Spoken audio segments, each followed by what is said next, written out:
Hello guys, welcome to my channel T something, and in this video tutorial I will gonna show you how to fix some Xbox app not downloading or installing in Windows 11. So how can fix this type of error?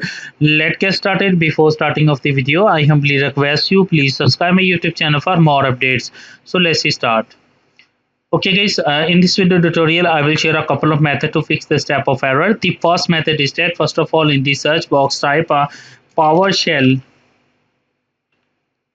Open up Windows PowerShell, right click Run as Administrator. After opening the PowerShell, copy this command from video's description, copy and paste it. Control V and press enter.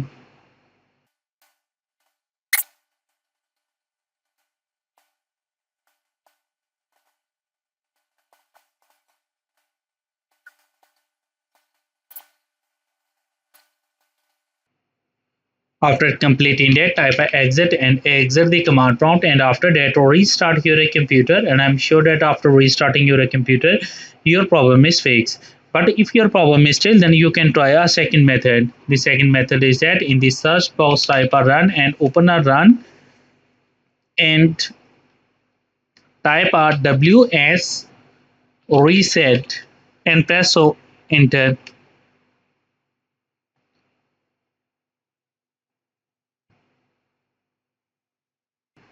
The next method is that go to your settings of your Windows, go to your Windows update, and if any updates available then download and install in your PC. So in my case is already installed and required a reset now.